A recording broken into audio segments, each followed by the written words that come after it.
Yo, yo, yo, what is going on, my beautiful brothers and sisters, fellow radiators of love? My name is Jamal Pope, aka J Phoenix, and this is going to be your daily tarot and astrology reading for Tuesday, September 24th of 2024. Thank you so much for joining me in this video. Trusting you guys are having a wonderful start to your week. Let's go ahead and hop into it today. I know I'm a little late getting this out, but let's go ahead and hop into it, see what the cards say, see what the planets are doing, so we can see how you can be better prepared to navigate these wild and crazy times. Alright, I got two cards at the same time. I had the Page of Pentacles and the Three of Swords. They both came out at the same time. Page of Pentacles and the Three of Swords. Well, the Three of Swords in reverse, so it seems like the heartbreak has already happened.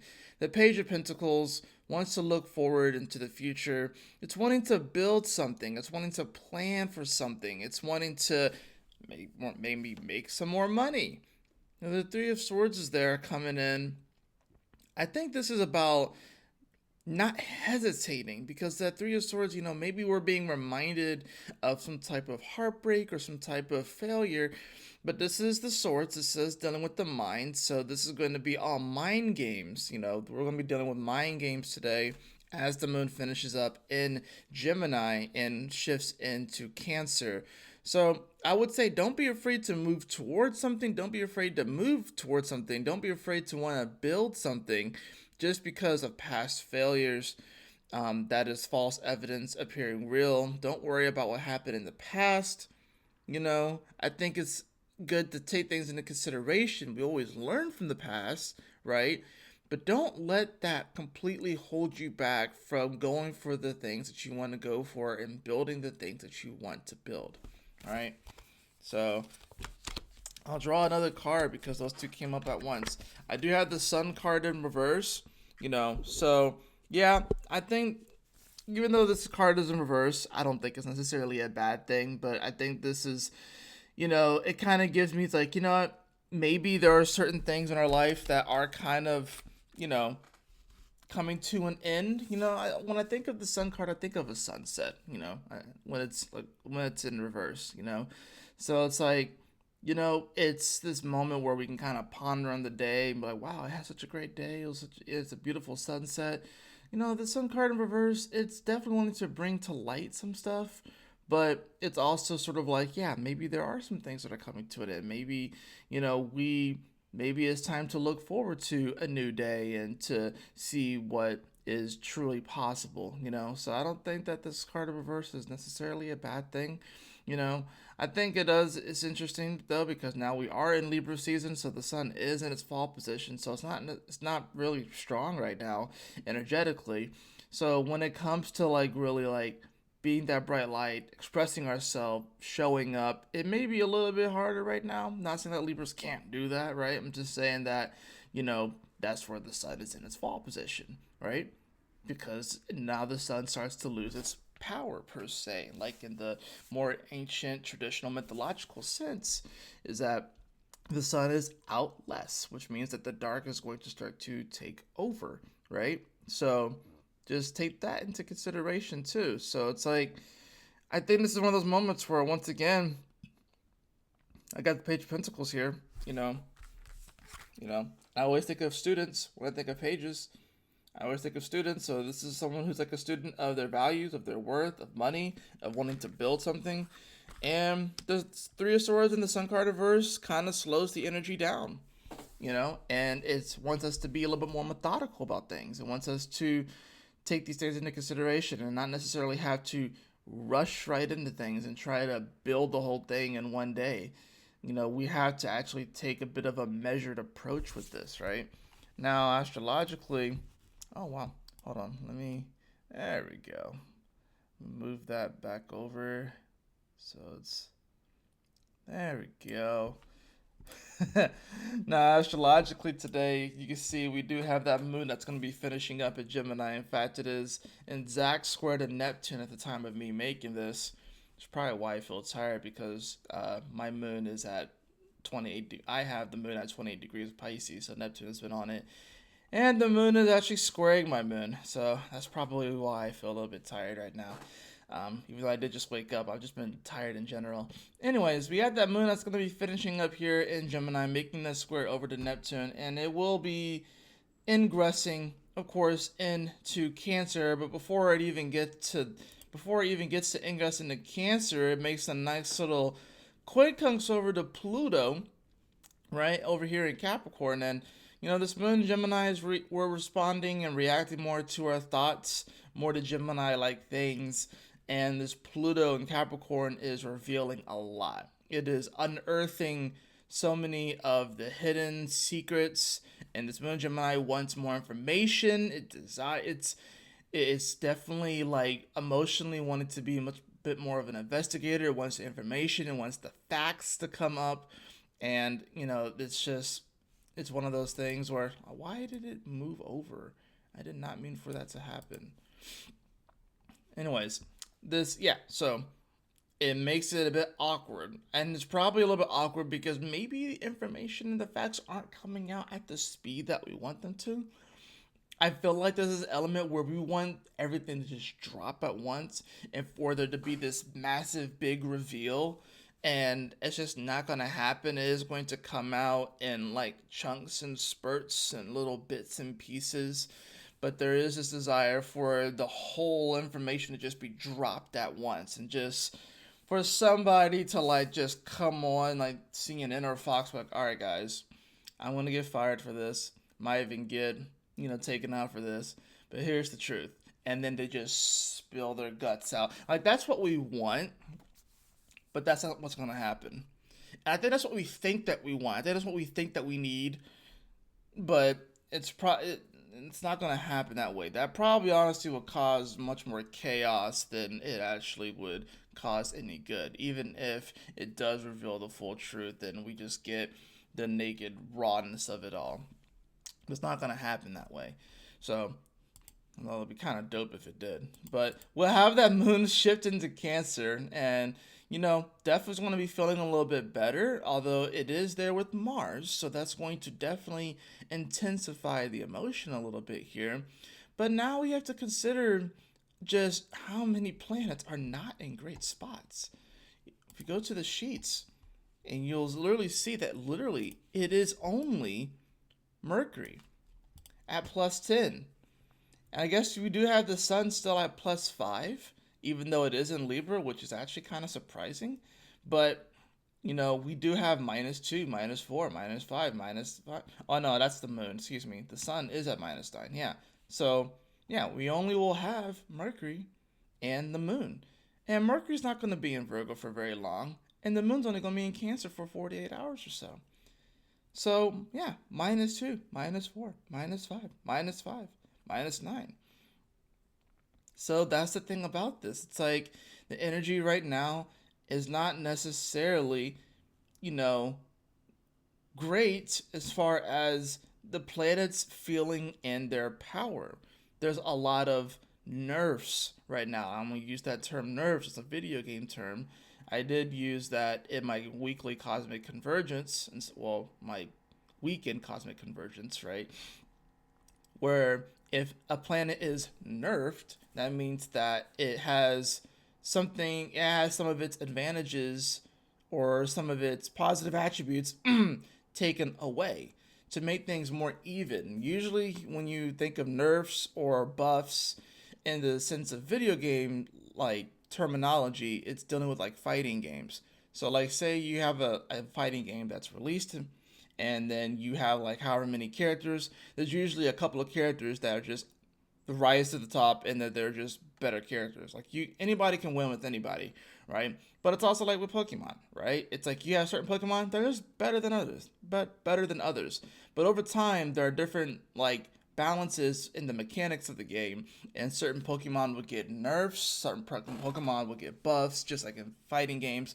Certain characters will get increases to their power, and some will get decreases to their power, just to bring things a lot more balanced. Right now, most of the planets are nerfed, right? Venus is nerfed in Scorpio. Mars is nerfed in Cancer, right?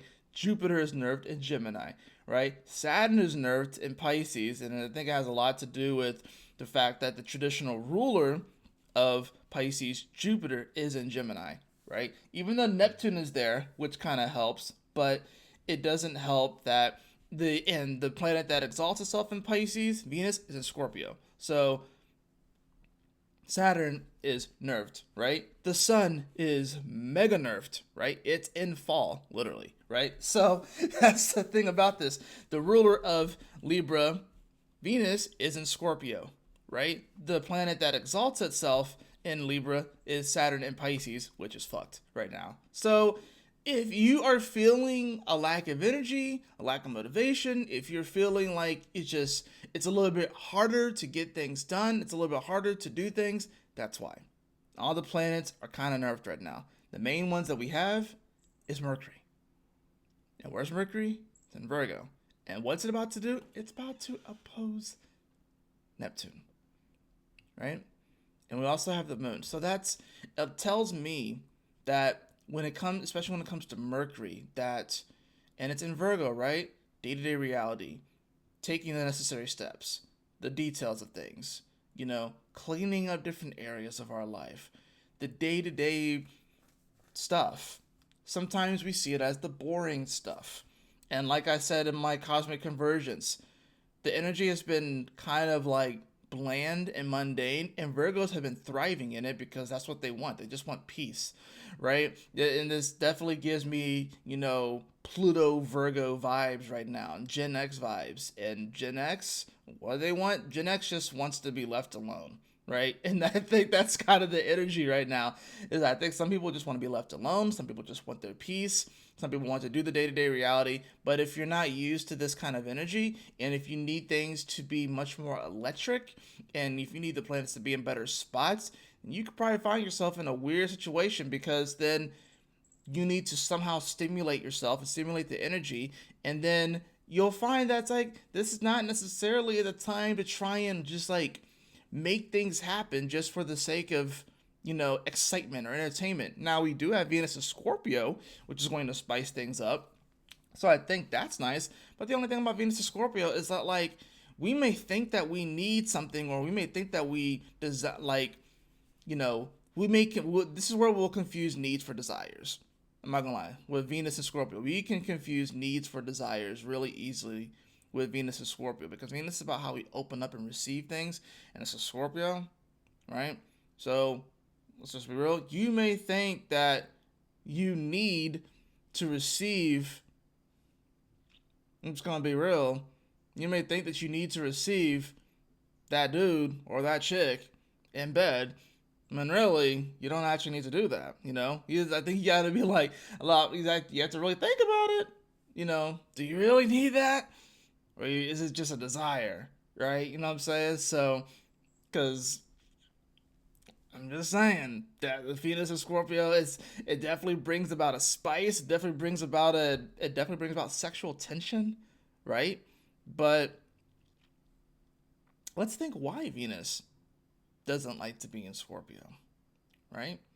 Why would it rather be in Pisces, where it can be the beautiful pearl inside of the clam? Well, Pisces is very much so go with the flow.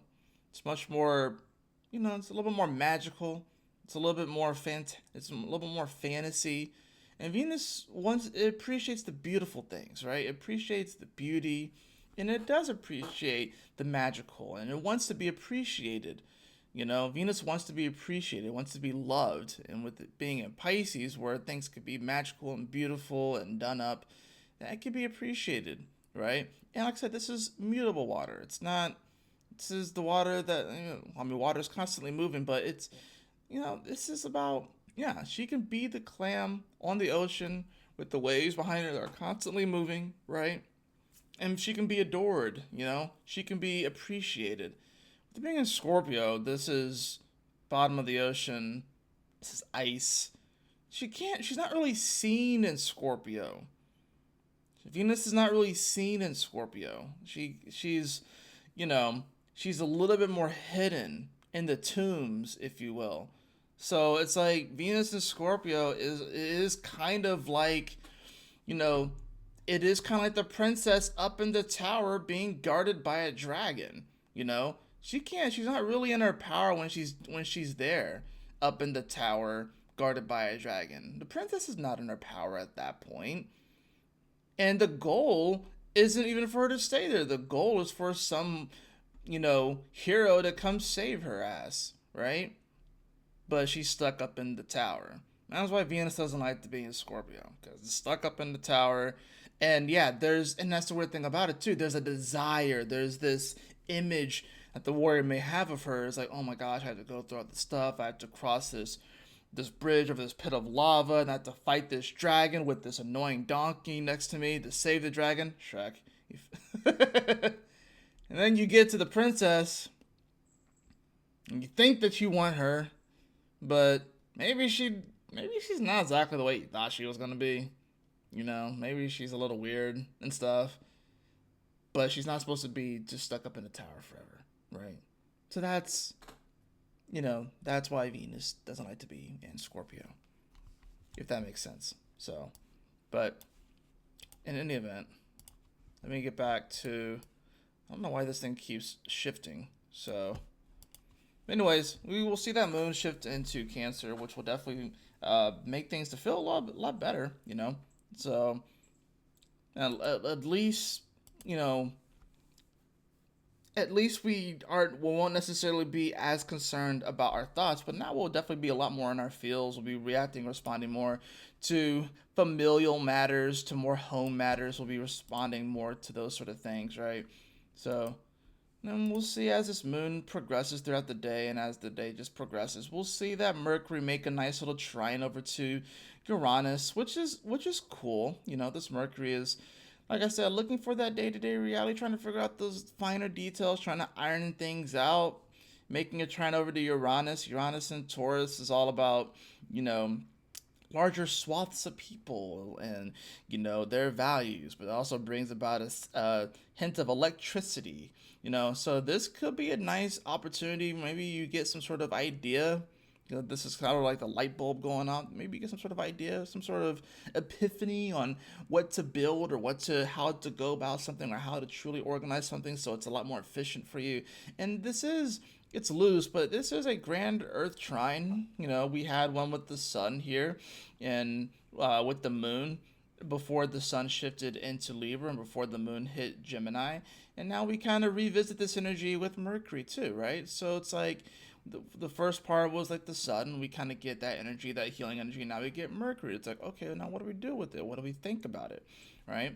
So we'll see that energy, which is very nice.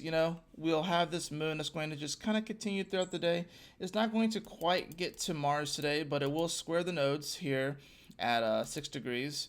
And that's pretty much how the day concludes, is with that squaring of the nodes and with that moon getting closer to Mars, which is definitely going to heat things up emotionally, especially considering now that we are moving more and more and more to the energy slowing down. Because we got to take in consideration that Jupiter is going to be retrograding here shortly. So we have Uranus, Chiron, Neptune, Saturn, and Pluto all in retrograde. We're about to see Jupiter do that as well. So things are slowing down. The energy is not as ripe as far as the planets feeling their best. But just because a planet gets a nerf doesn't mean that it's not usable. And I think that's the thing about this too.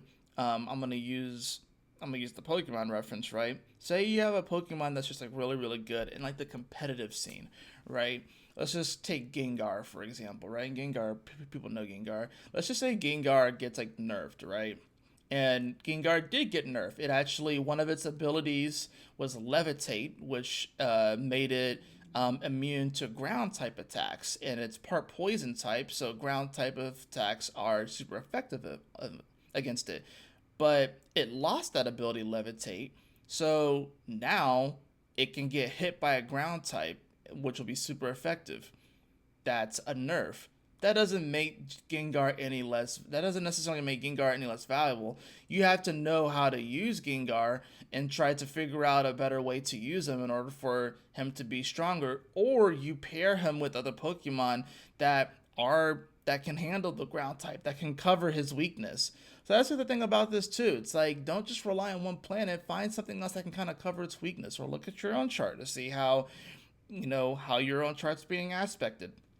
and how you can use that to cover the weakness or figure out a way to make it better, you know? So it's like we have to kind of, that's why this Mercury here is here in Virgo to help us to reorganize and reconceptualize, you know, our reality so we can see how can we make things work in our favor even when it doesn't feel like it is being worked out in our favor, right? So final card is the Ten of Pentacles in reverse. Yeah, like I said, this isn't, it's not a bad thing. I think this is just, in order to build this Ten of Pentacles life, it's just going to come a little bit slower and it's not going to be immediate. And we just have to learn how to be okay with that. But the truth of the matter is that we already have so many things to be grateful for, and we actually have a lot more going for us than we realize. Ten of Pentacles in reverse is always, hey, that you can have more, but you have a lot more than you realize. So I also have the card of the sacral chakra, the sacral chakra. The frequency of the sacral chakra, the orange flower of life, supports our ability to flow with our desires and stimulates our creative power to manifest success and abundance in our lives. Yeah, I think we all are looking for abundance, you know, and I think right now it's hard to feel abundant because of the way that the energy is, and we just have to, you know, we have to learn how to kind of go with the flow of it. You know, I think if you spend so much time trying to fit it into a certain box or fit a puzzle piece into a place where it's not supposed to go and just make it fit just because that's what you want, that's what you desire, and it just has to look that way, but then you keep getting a different result, then that's the definition of insanity. We have to learn how to kind of go with the flow of the energy and create from that space, and then we will really experience the abundance that we want to feel. And ironically, that's the abundance that we already are. So it's just stepping into our true self. That's going to do it for your daily tarot and astrology reading. I trust that this message will assist you on your journey today. A little bit longer than usual, but anyways, I trust that this message will assist you today. But y'all take care, stay blessed, have a wonderful day, and I'll see you all on the next video. Peace.